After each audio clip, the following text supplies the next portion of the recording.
In today's episode, we're taking connection building to the next level because Americans are feeling lonelier than ever, with almost 50% of adults reporting they're feeling lonely and isolated, and that is absolutely showing up at work. So how do you create these unforgettable, meaningful experiences that truly bring people together while fostering stronger bonds between coworkers, building trust with clients, and creating a deeper sense of belonging in your workplace? Well, I think it's connection, because connection is at the heart of every successful organization. And I'm so pumped today because joining me is my friend Ross Langley. Ross is a senior enterprise account exec at Snappy, where he works to provide innovative and experiential ways for his clients to foster genuine connections. He spends his days hearing from HR leaders about the challenges they're facing and helps them with creative methods for building relationships that leave a lasting impact. And today we're going to dig into that and more. Ross, welcome to the pod. Thanks so much, Heba. Very excited and happy to be here. I can't wait. We're going to have such a good time. I mean, I feel like you just have a plethora of insider knowledge that I think every HR leader needs to hear, because I feel like we're all saying the same thing, but maybe we're not talking to each other all the time. So I'm excited to hear more about like what you're hearing from people. But before we get to that, I've been asking every single guest this season, this is not HR related, what's one area or topic that you're really interested in right now? Love the question, Heba. So 4 or 5 years ago, I would have had many, many answers for you. Currently, I've got a almost 2 and a 3.5-year-old. So my life is very fun. It is action-packed. And a lot of, what I'm interested and focused on is being, really present for my family, for my wife, and for my kids. But one really fun thing that we are doing right now, we are on the lookout for the best biscuit in Charleston, South Carolina. I grew up a tradition. My dad would bring home biscuits for my brother and myself, and I decided to try and take that to the next level. So every Saturday morning, we are getting out and exploring. So we've got some contenders, and I can certainly keep you posted as we are on that mission to find the best one. I'm a biscuit with honey person. I like to drizzle a little honey over my biscuit. Okay. I don't know if that's like the proper way to eat it, but that's how my friend taught me to eat it. So I've always been a biscuit and honey person. I mean, honey is always delicious. I see honey a lot on top of fried chicken. So you get the fried chicken, get the honey. So I've got that sweet and savory going. Love that too. So gold stars. I have to tell you, I went to Charleston a lot. I hung out in Charleston a lot because one of my college friends went to med school down there. And we used to go to this place. It closed, but I still have a mug from it called Hominy Grill. I don't know if you remember Hominy. That was like maybe 7 years ago it closed or something. Just a throwback. That was a sad day. That was a sad day for the Charleston culinary community. Hominy Grill, beautiful restaurant in that old home there. Yeah. Known for their grits. I had many amazing meals there. I'm glad that you have that coffee cup. I have the mug, and every time I look at it, I'm like, why do I keep this mug? It's just like from a restaurant that doesn't even exist anymore, but I loved it there. I thought the food was so good. Heba, I would say that my memory is average to good, but there are certain experiences, especially when it comes to food, that I think about and can just transport me back to that moment. Yeah. Maybe we should do a whole episode on like food and memories and the joy it brings into work. I don't know. Maybe for another day. I love food too. Yeah. I mean, or like we can give someone a meal and help create that moment. But okay, well, don't spill the tea yet. No, to your point, Heba, I remember a meal and then I remember the day and the vacation all around it. So I think you're onto something. It definitely sticks very deep in my mind. Okay, for today though, I want to talk about this like connection situation. We're like really struggling. I think like the pandemic really showed us how lonely society can feel sometimes when you're isolated, which all of us were for the first few months of that time or not. I don't know what people were doing.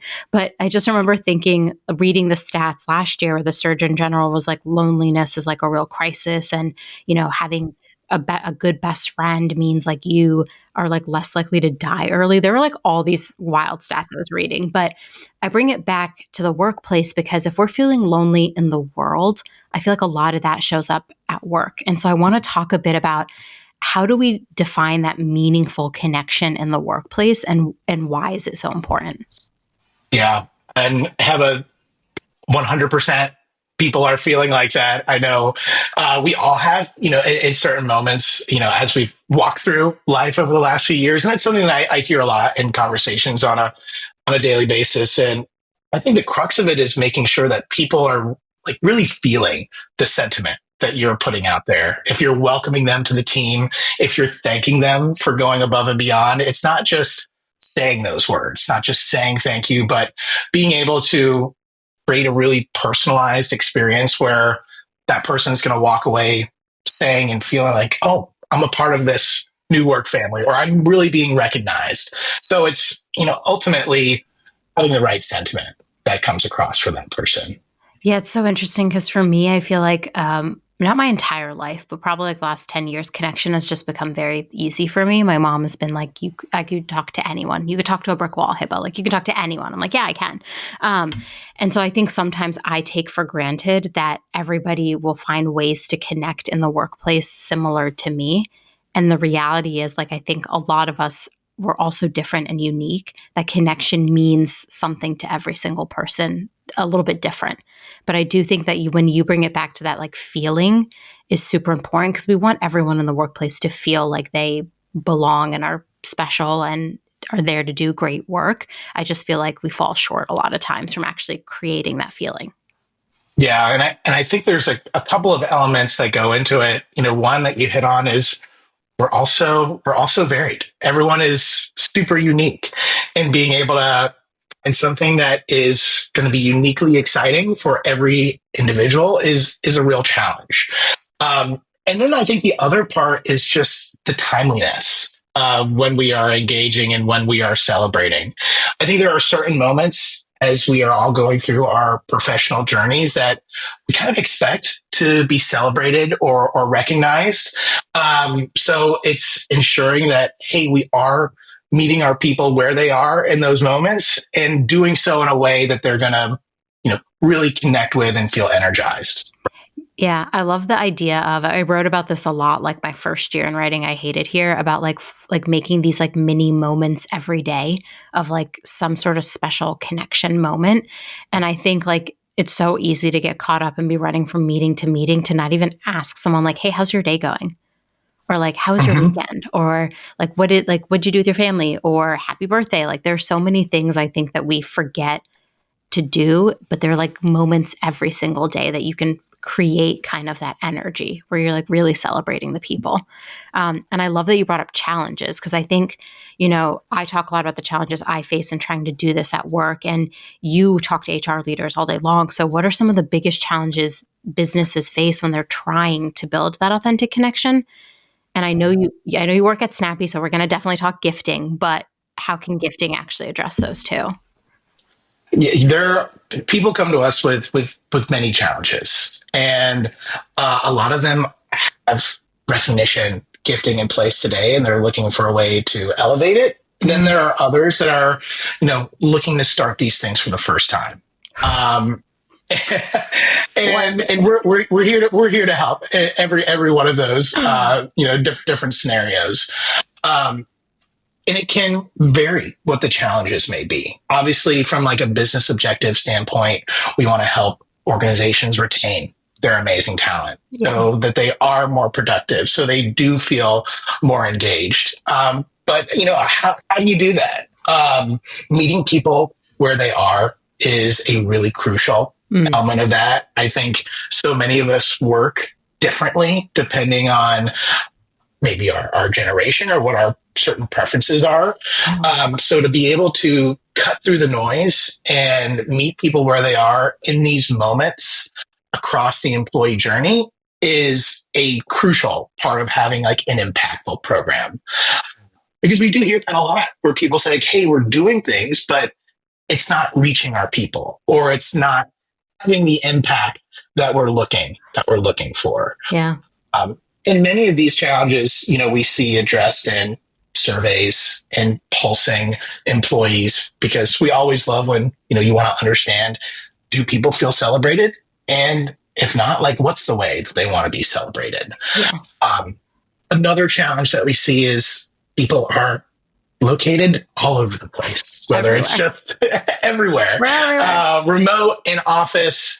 And to your point, kind of as we've navigated these last few years, it's become that much more challenging Yeah. to reach and connect with those people. And that's something that we look to really help organizations facilitate, is creating not only really fun and impactful recognition, but doing so equitably across geographies, across departments, locations, etc. Yeah, I mean, it's definitely a wild time with all of us everywhere. And I like the tip I always give managers is when you start working with someone new, or honestly, if you haven't even asked them, you could still probably ask them, like, how do you prefer to receive recognition? Because I think a lot of Mm-hmm. people will be like, I want it publicly. And like my Mm-hmm. direct report has been like, I don't want that. Like she's been very clear, like, celebrate me in private. I don't need public. And also, like, she likes a good gift. So like I'm always thinking like you should be asking people like, how do you prefer to receive recognition? I think about like the love languages when people are like gifting, or gifts are my love language. I think about that for employees too, where it's like, what's their recognition language? Like, what do they actually want to feel like they're being celebrated? And I think like we forget to ask that sometimes too. Totally, totally. And because we want to make sure that we're hitting the mark, right? Um, and to your point, there are a lot of ways to celebrate and recognize, and having a sense of what people are comfortable with, as well as what's going to be the most impactful, is always super important when we're informing how we're going to go about, putting these programs into place. And I also think not only ahead of time, Yeah. asking how people want to be celebrated, but engaging with them after that moment of recognition is impactful in a couple of ways. One, because you can understand, like, hey, what did it mean for them? But then you have the opportunity to amplify that moment along the employee journey that you're celebrating by circling back with them afterwards and talking about it, learning about that celebration experience. I love that because I have gotten some pretty unlikable gifts in my Oh no. experience. Not from Snappy, I was just thinking, like, if they had returned, if the gift had come back to me and been like, how did you like that recognition? I might have actually been like, I didn't appreciate it. Like, it actually missed the mark for me. I don't know if many people would say that, but I feel like I'm pretty honest, so I would. But there are moments in my life where I've just been like, a gift has ended up like hurting a relationship. I think I told you that story once, where somebody gave me something they knew I didn't like. And I was like, I don't like this. And the person was like, oh, well, I thought it could like open your mind up and you could like it more if I gave it to you. And I remember that moment. I was like, you should have just never given this to me. Because it's like, actually, I think it's hurting the relationship. Because I was very clear with you, like, this is something I'm not interested in. I don't want this. And then you gave it to me. Like, how disrespectful. But I say that because that hurts my heart, Heba. It like hurts my heart too. I was like, why would you do this? I literally told you I don't like this thing, and then you just gave it to me. Like, that doesn't make sense to me. But I bring that up because we've seen how unique and memorable gifting experiences can actually create genuine relationships. I just shared a story about how it hurt a relationship of mine. But can you share some of the like most unique ones you've seen that can actually build genuine relationships within an organization? Yeah. And Heba, I just want to take a moment to kind of reflect on that story that you shared. I think sometimes people will approach the lens of a gifting moment kind of with their own vision of, hey, what do I like, or what do I think that this person will like? And those are really hard questions to answer. People often, when you give people an opportunity to, choose something for themselves, they might not only surprise you, but they might surprise themselves. Yeah. And by doing that, you've not only given them something that is really going to be used, loved, and cherished, but you've actually amplified the experience for them. So kind of taking that surprise and delight to the next level. Yeah. And then, Heba, to your question, I think one of my favorite things that I see people do to really take that connection to the next level is take a moment to record a video and insert that into these moments of recognition and celebration. And I have a I would call it like maybe a hit list or greatest hits of some that I have seen, but one that comes right sort of to the top for me. I saw a CEO of a large organization dress up like the elf on the shelf and themselves superimposed onto a shelf, and they sent that out to the entire employee population for a holiday celebration. And we talked about like putting our own corny hats on. Yeah. I think it's when you do something like that, people see that you really care, that you're being authentic, and something like that I've seen just tremendous feedback and response. I love that. I feel like for a second I was like, oh my God, how cringe that they did that. But also, that probably created a lot of interesting conversation and actually humanized the CEO. Video is really interesting to me because I feel like we're not the TikTok generation, because I definitely think that's Gen Z, but like we're used to seeing things on video, but I haven't really seen it translated to work yet, because I do think like a lot of executives potentially are afraid of that authenticness showing up. And when in reality, like that authenticness actually fosters the connection, builds that strong relationship, like starts the conversation. So I'm really intrigued to see if like in 2025, more people actually use like video messaging as a way to be the person delivering something that's like a bit deeper than an email or a Slack. I've been recommending that video greeting to every HR leader or C-suite leader that I'm speaking to. We know that taking just a short amount of time to put a really thoughtful message on video is really going to resonate to a lot of folks. And I know for all of us, we've sent an email before and you get a response and you're like, what?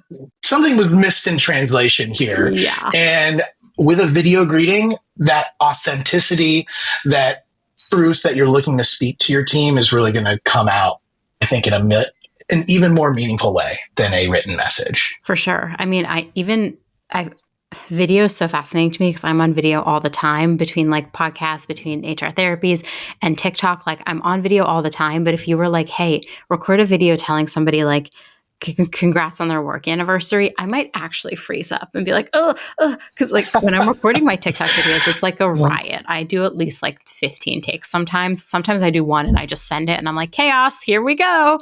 Other times I'm like, I really want this message to land, so I like practice it. But I don't think it comes naturally to everybody. But I do like the idea of like, hey, set a goal like to send more video messages, because I do think people are connecting more when they see the person, especially if you're a remote organization.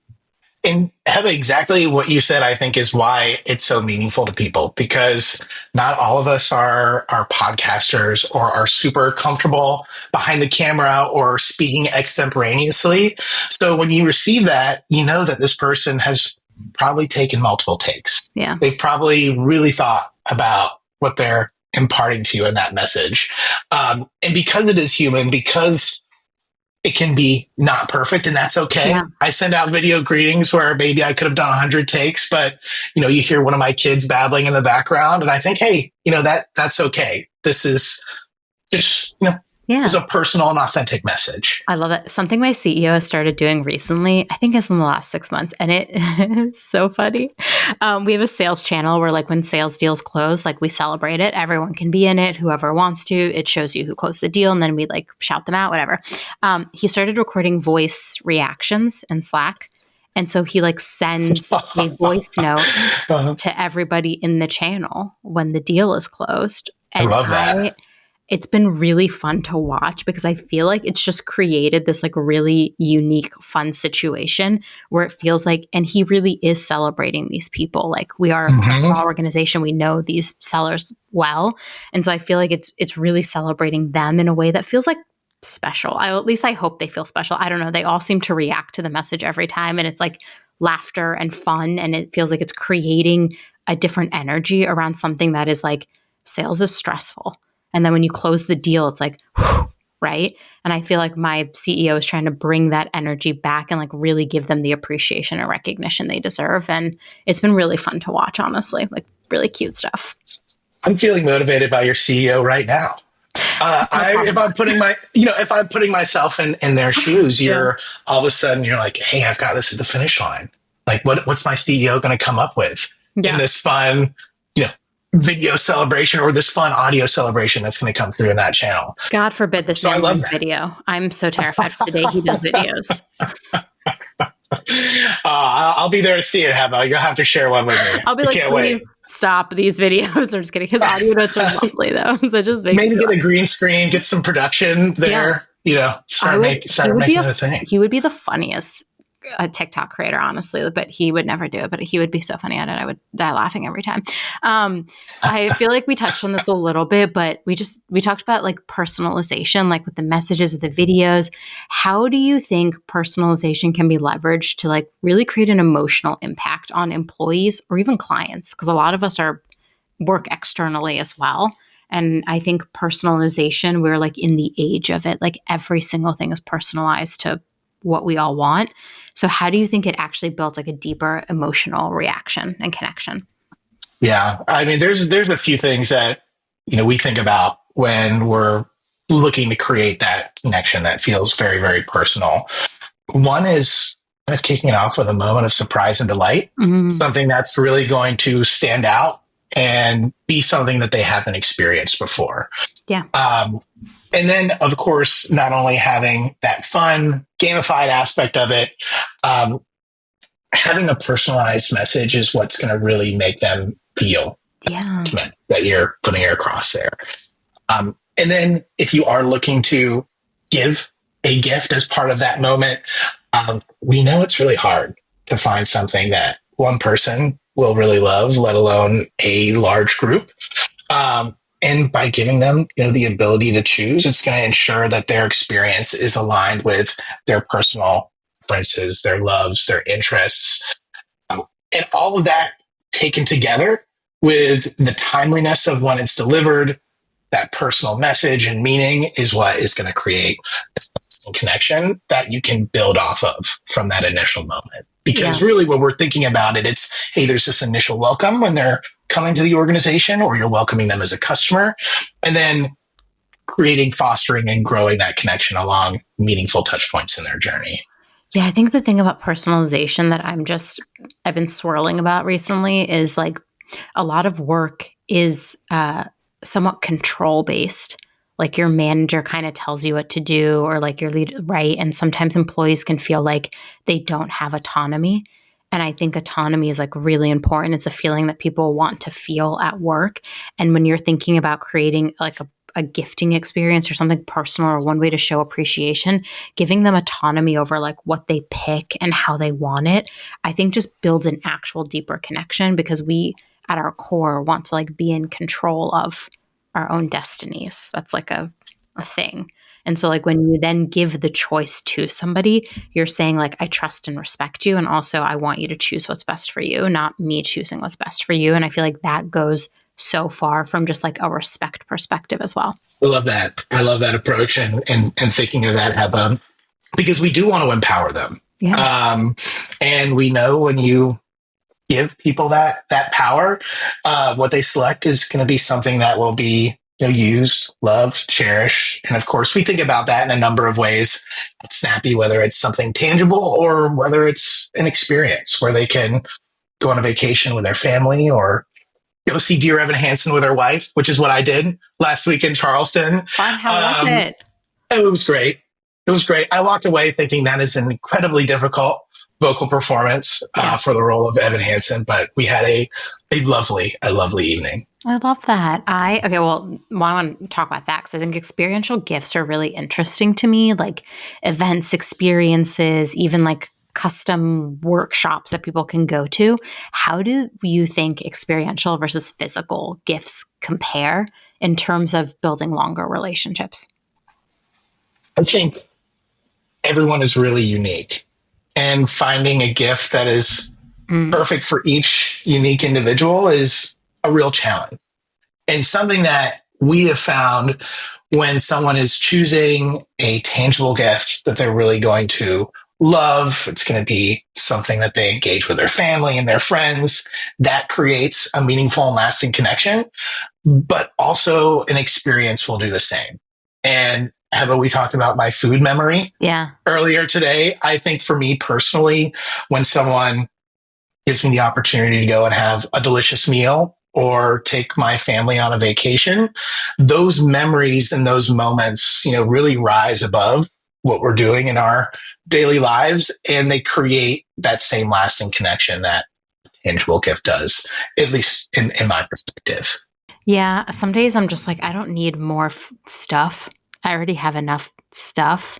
I'd rather go to a dinner or go to a musical or go on a trip. Like those things to me, I value more. And I think the interesting thing about employees, and we talked about this earlier, is like everyone is unique and different. Some people might value the physical gifts. Some people might value the experiential gifts.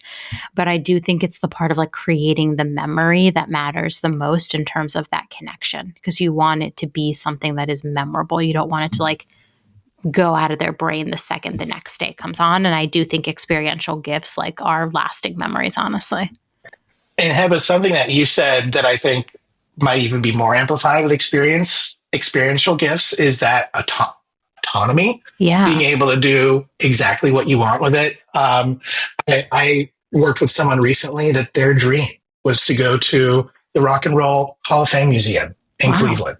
And it's interesting because you're wondering, is that going to be the first choice for most people that you're speaking with? But it became a vacation of a lifetime for that individual. And, the next person might say, hey, I want to go to Yellowstone or the Caribbean. But it's just so interesting when you give people that autonomy, the ability to sort of dream whatever that experience might be, to see it not only be incredible for them, but truly create that in memory that they're going to associate with the entity that made that happen for them. Yeah, I wish more gifts were experiential. Like I would have taken tickets to see Taylor Swift last year.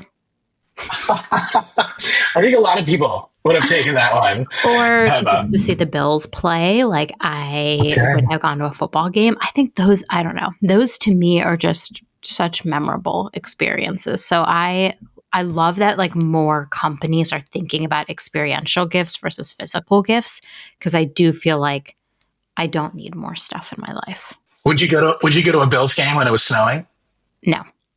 Actually, that's the funny thing about that, because I have said I've always wanted to go to a Bills game in Buffalo, but I can only go in September because I do not handle the snow well. The snow, the wind, it looks real cold. Well, they're building a new stadium, but it'll still be uncovered at the top. And I just couldn't imagine.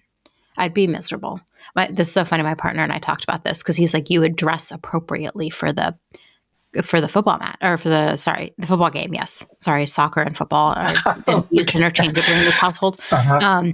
He was like, you would dress appropriately. And I was like, would I though? I don't know. Like, I'm not sure I'm made for cruel winter snow, but I'd have to go to the store. I'd have to get a few more layers, some hand warmers, a blanket. Like I would need a whole get up, honestly, to make it happen. But if someone offered, if an employer offered, if that was part of the experience, hey, I might. That makes it that much even better. Yeah, what am I going to say? I'm going to say no to that? No way. We're in the championship right now. It's not going to happen. Go Bills. Yeah, there we go. We just made this entire podcast dedicated to the Bills, who are playing the Chiefs this weekend, which is going to stress me out. So, I think most of the country will be on your side, but maybe I don't know. We shall see. Everyone's really about getting Taylor Swift to another Super Bowl, which is a conversation for another day. But I've been known to go on tangents on this podcast, so it's pretty fitting. If you are Taylor Swift has come up a couple of times recently, so I don't know what's going on. I need Beyonce. She's incredible, so I can only talk about Beyonce then. I'm waiting for her to announce the tour. Okay, I'm waiting for a lot of things. But okay, back to our topic. I promise not to go on too many tangents. I would take an experiential gift, I think. But what are some other creative ways, like you've heard from HR people, where they can integrate their like gifting strategy into their engagement programs? But the caveat is, I don't want it to feel forced or transactional, because I think a lot of people view gifting and like the idea of building it into a program as a very transactional thing. And I think like we shouldn't be thinking about it that way. So what creative ways have you heard of HR people doing it in a way that doesn't feel forced? Yeah, I would say first and foremost, gifting is strategic. The moments that you decide that you're going to like insert recognition and engagement Yeah. should be thoughtful. And when you do have a thoughtful and strategic approach, that is going to remove that risk of this feeling transactional or out of place. Yeah. As I mentioned, there's that initial touch point of welcoming a new employee or a new customer. And when you think about these other touch points along their journey, major milestones, which are far reaching, that is where you can create equitable recognition across an entire customer or employee population.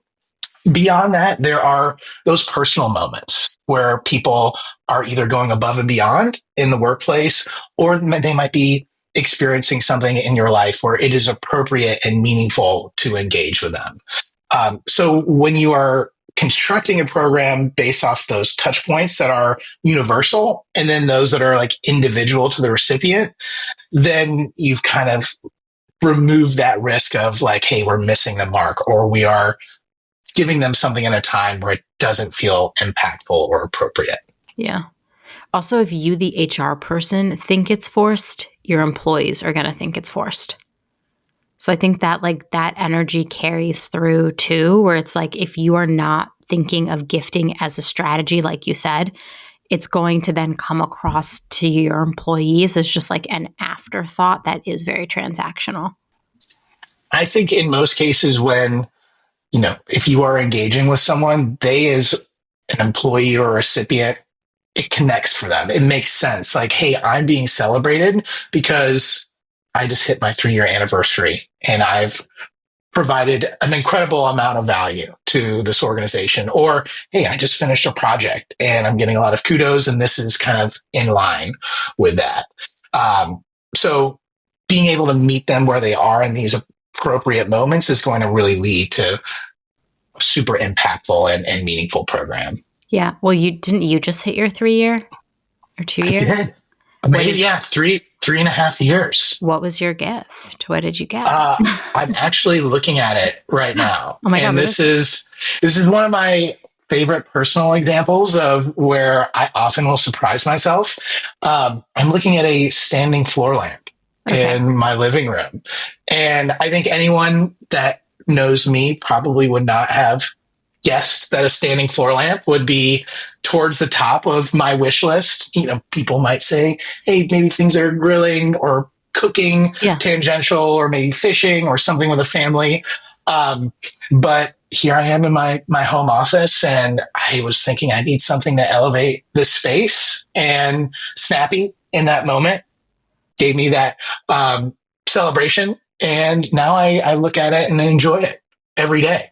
I love that for you. Floor lamps have been a topic of discussion in my home recently as we are debating what kind of lamp we want to get for our living room. So Snappy made it easy for me because I often don't even know like the latest and greatest that's out there. And our curation team are always bringing in new and exciting gifts. So that's the other things personally I love is I often am selecting a gift or an experience that I wouldn't have even dreamed about if I was, shopping on my own, for example. Yeah.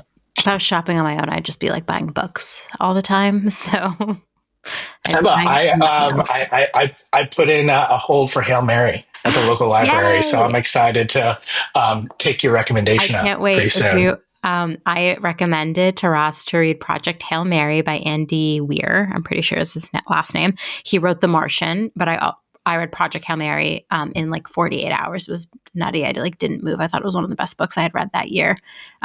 So if you're listening and you love science fiction, I would highly recommend you go read Project Hail Mary. It was on a bunch of lists too, but I just read it because he had written The Martian, and I also loved The Martian. Read that so good in 24 hours.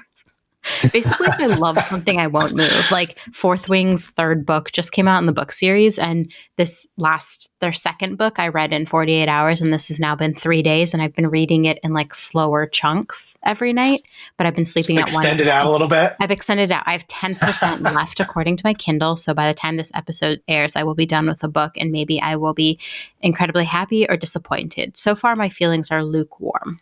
That's all I will say, because I don't want to start a riot on this podcast where people message me and be like, oh my God, I can't believe you were lukewarm about the book that it was the most popular book on TikTok or whatever. Anyways, if you like dragons, you should read Fourth Wing. Moving on. Okay, dragons. That's a slippery slope for us. We're going to go right into the realm of Game of Thrones. We're going to go, yeah. I mean, I haven't read Game of Thrones, but I probably should, because I loved the first few seasons of the TV show. I will never forgive them for the last season, though. Yeah, it's tough. I was an avid reader. I still am. But again, another slippery slope. But that was tough. To be creating, a TV show for literature that hasn't been published yet. Yeah, that man is just waiting to drop that last book. Oh, yeah, I'm kind keeping my fingers crossed. Heather. Yeah, I'm kind of scared. I'll leave it at that. Is this man going to drop his book or drop dead? I don't know. Don't leave that joke for another day. Okay, I usually like to wrap every episode with like future thinking advice and then pitfalls. So I want to ask, like, what are some potential pitfalls HR leaders should watch out for when they're thinking about using gifting to build connections? Pitfalls. It's a good question. I would say generally, recognition and appreciation, people perceive the effort there, right? That they're like, hey, there is an attempt here, but there is the ability to miss the mark. I have a lot of organizations out there that are looking to mitigate risk. I can't tell you how many people have told me that, hey, we gave this food gift to someone that doesn't eat that, or it doesn't align with their dietary or personal ideologies. And kind of like what you shared, Heba, is if you miss the mark, if you give something to someone that could be problematic or could make them think about something that they're dealing with as a personal challenge, then those are the pitfalls that organizations and leaders are really looking to avoid. Yeah. I get so mad when people give like alcohol as a gift. I'm always like, why would you do this? Like, so many people don't drink. I don't drink. Like, someone has given me that before and I've been like, do you know anything about me? Like, why would you give this to me? And I think that's one of the most common examples. And also saying that, recognizing that in certain customer engagements, you see that very commonplace.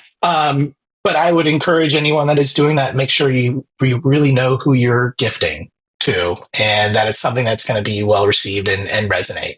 And if that's ever a question, then that's where you can empower that person that you're engaging with to select something that they're really going to use and love for themselves. I was just thinking, like, it's why I hate a universal gift. I just I hate it. I'm like, that is the most unoriginal, lacking thought of and I know universal gifts are so easy. I have been the person who's been like, we're giving everybody a sweatshirt this year. Mm-hmm. But it's like, what if everyone doesn't want that? And so really creating options for people to pick. I mean, I also have a food allergy. So anytime people send food, I always have to be like, I have a gluten allergy. Like, I've gotten a really thoughtful gift before and not a single thing in the gift I could eat. I spoke to an organization recently that for a large global celebration, they gave chocolate to everyone. Love. And I know for me, if chocolate hits my doorstep, I am super excited. I am crushing that chocolate. Same. But there was a laundry list of sort of challenges that arise from that. And a lot of them had to do with people's dietary restrictions. Soy, dairy, yep. That's right. And when you're sending across the globe, there are going to be some places that are hotter than others. Some people arrived with a pool of chocolate, and their primary sort of goal in our conversation was like, hey, we have to be, this has to be successful. If we're going to, invest in this moment, we want it to really hit the mark and be impactful. So that's, I would say, the most common pitfall that we hear from folks. Yeah, same. I mean, honestly, I've made that mistake before, so I'm not surprised.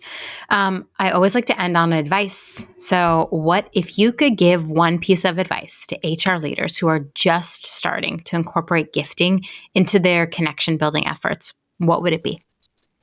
Yeah, it's a great question, and I think that advice could differ depending on the organization you're speaking to, and what their objectives are, and what's most important to them. But if someone is starting off with a recognition program, um, I would advise them the cornerstone of that program should be around the celebration of anniversary milestones, celebrating tenure and impact to the organization over time.